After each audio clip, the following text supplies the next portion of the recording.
আচ্ছা, তোমরা কি মুক্ত জোড় ইলেকট্রন বা বন্ধন জোড় ইলেকট্রন সম্পর্কে জানো? মুক্ত জোড় ইলেকট্রন কাকে বলে বা বন্ধন জোড় ইলেকট্রন কাকে বলে? অথবা কোনো একটা যৌগ, মনে করো পানি বা হাইড্রোক্লোরিক অ্যাসিড, এগুলোতে মুক্ত জোড় বা বন্ধন জোড় ইলেকট্রন কয়টা থাকে?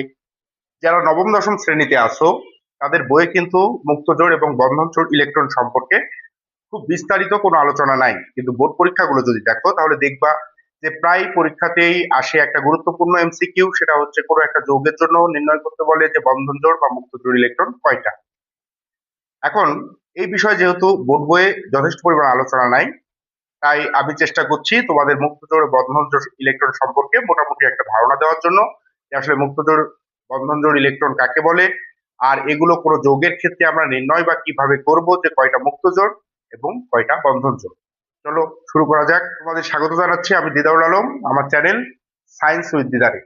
তাহলে চলো শুরু করি মুক্ত জোড় এবং বন্ধন জোড় ইলেকট্রন।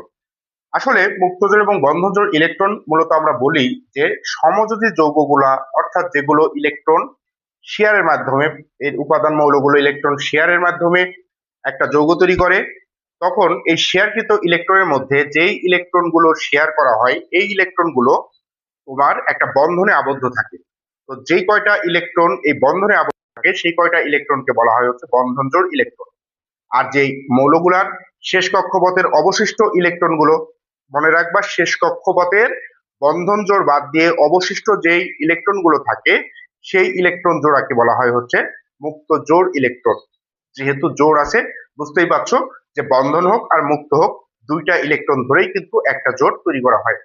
তাহলে চলো শুরু করা যাক বন্ধন জোড় এবং মুক্ত জোড়। মনে করো আমরা সবচাইতে সহজ উদাহরণ যেমন পানির ক্ষেত্রে আমরা বলতে পারি। আমরা জানি যে পানির ক্ষেত্রে পানির সংকেত হচ্ছে H2O। এই ক্ষেত্রে কেন্দ্রীয় পরমাণু হচ্ছে অক্সিজেন। অক্সিজেনের প্রথম কক্ষপথে থাকে হচ্ছে দুইটা ইলেকট্রন, এবং তার পরবর্তী দ্বিতীয় কক্ষপথে থাকে হচ্ছে তোমার 1 2 3 4 5 6টা ইলেকট্রন থাকে হচ্ছে অক্সিজেনের ক্ষেত্রে। এখন তোমার এই যে অক্সিজেন করে গিয়ে দুইটা হাইড্রোজেনের সাথে ইলেকট্রন, একটা করে ইলেকট্রন শেয়ার করে এই যে ইলেকট্রনটা হাইড্রোজেনের এবং এই ইলেকট্রনটা হচ্ছে হাইড্রোজেনের একটা এরকম বন্ড তৈরি করে। এখন দেখো এই যে এইখানে যে দুইটা ইলেকট্রন দেখতে পাচ্ছ বা এইখানে যে দুইটা ইলেকট্রন দেখতে পাচ্ছ, এখানে হাইড্রোজেনের একটা এবং অক্সিজেনের একটা ইলেকট্রন কিন্তু এখানে আছে, এবং এরা দুজন মিলে কি করছে, একটা বন্ড তৈরি করছে। তাই এই ইলেকট্রন গুলোকে বলা হয় হচ্ছে বন্ধন জোড় ইলেকট্রন। তাহলে পানির ক্ষেত্রে দেখো তো বন্ধন জোড় ইলেকট্রন কয়টা আছে? পানির ক্ষেত্রে বন্ধন জোড় ইলেকট্রন দেখো যে এখানে আছে এক জোড়া, এখানে আছে এক জোড়া। তাহলে আমরা বলতে পারি যে পানিতে তোমার হচ্ছে বন্ধন জোড় ইলেকট্রন কয়টা? দুই জোড়া। তাহলে আমরা বলতে পারি পানিতে বন্ধন জোড় ইলেকট্রন দুই জোড়া। এখন আসি মুক্ত জোড়ে। মুক্ত জোড় কাকে বলে?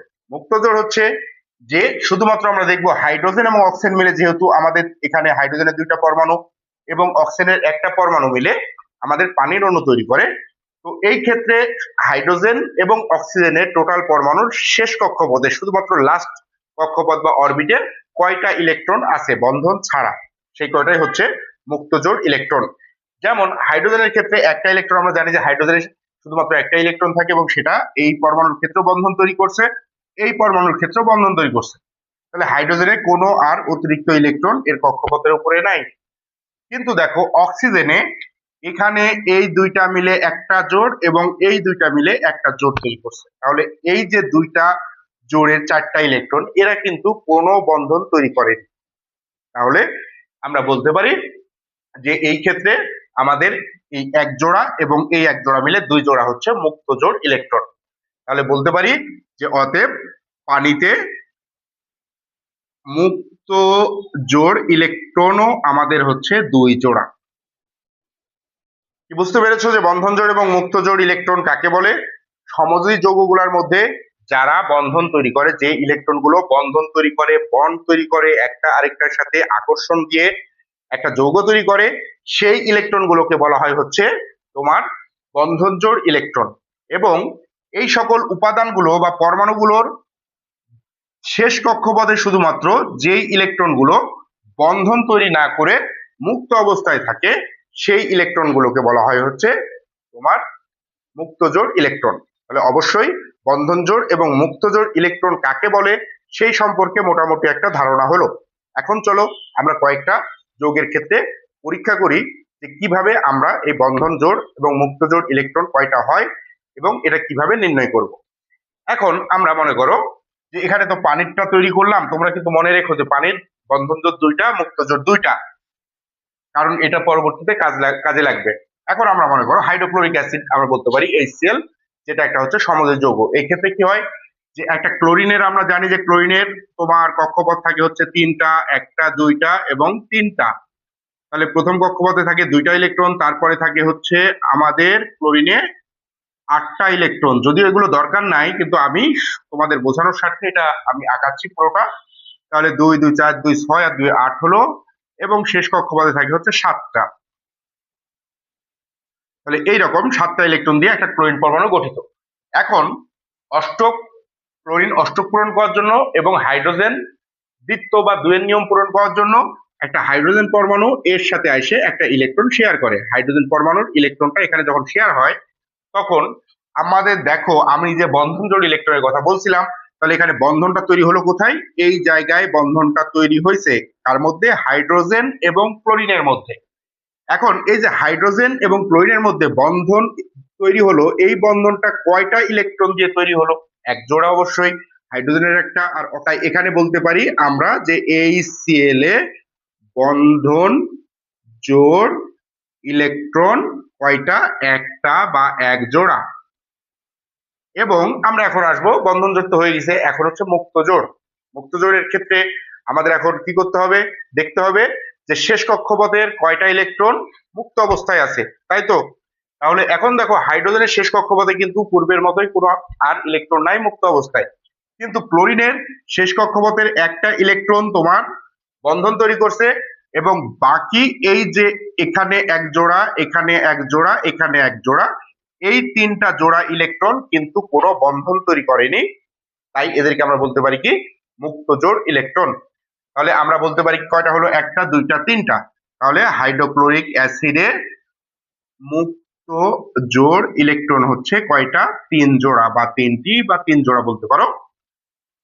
তাহলে আমরা বন্ধন জোড় এবং মুক্ত জোড়ে মোটামুটি কিন্তু একটা ডায়াগ্রাম আঁকায় এইটা আমরা বলতে পারলাম। এখন সমস্যা হচ্ছে যে তোমার পরীক্ষায় যদি তোমার কোনো একটা যৌগ সম্পর্কে আসে, জটিল কোনো যৌগ, যেমন মনে করো তোমার আসতে পারে HCl, সালফিউরিক অ্যাসিড, বা অন্য একটা মনে করো জটিল একটা যৌগ আসে, তাহলে সেগুলোর কিন্তু ডায়াগ্রাম এইভাবে আঁকানোটা অনেকটাই কঠিন বা অসম্ভব বলতে পারো। যদিও গাঠনিক সংকেত আঁকানো তো অবশ্যই সম্ভব, গাঠনিক সংকেত বলছি, সরি, ডায়াগ্রামটা আঁকানো অবশ্যই সম্ভব, কিন্তু আমরা যদি এগুলোকে গাঠনিক সংকেতের মাধ্যমে প্রকাশ করতে পারি, তাহলে কিন্তু এই বন্ধন জোড় এবং মুক্ত জোড় ইলেকট্রনটা এই সমস্যা চাইতে আরো অনেকটাই সহজভাবে আমরা নির্ণয় করতে পারবো। চলো দেখি কিভাবে শুরু করি। তাহলে শুরু করার জন্য আমরা দেখি হাইড্রোক্লোরিকেরটাই শুরু করি প্রথমে, যেহেতু এটা হাইড্রোক্লোরিকটা আছে, ডায়াগ্রামের সাথে বুঝতে সুবিধা হবে নি। আমাদের হাইড্রোক্লোরিকের মধ্যে আমরা জানি যে হাইড্রোজেন এবং ক্লোরিনের মধ্যে বন্ধন তৈরি হয়েছে। হাইড্রোজেনের যোজনী কত? 1, ক্লোরিনের যোজনী 1। অতএব হাইড্রোজেন এবং ক্লোরিনের মধ্যে বন্ড একটা একটা ইলেকট্রন মিলে তোমার একটা বন্ড তৈরি করে, যেই বন্ডের মধ্যে হাইড্রোজেনের ইলেকট্রন আছে একটা এবং ক্লোরিনের ইলেকট্রন আছে একটা। তাহলে আমরা বলতে পারি কি যে এই জায়গাতে, আচ্ছা ওটা পরে, এখন বন্ধন জোড় ইলেকট্রনের ক্ষেত্রে দেখি হাইড্রোজেনে একটা ইলেকট্রন থাকলো, ক্লোরিনে একটা ইলেকট্রন থাকলো। এখন আমরা দেখবো শেষ কক্ষপথে কার কয়টা ইলেকট্রন আছে। আমরা জানি যে হাইড্রোজেনের ইলেকট্রন বিন্যাস হচ্ছে তোমার হচ্ছে শুধুমাত্র একটা ইলেকট্রন যেটা বন্ধন তৈরি করছে, তাহলে এর আর অতিরিক্ত কোনো ইলেকট্রন নাই।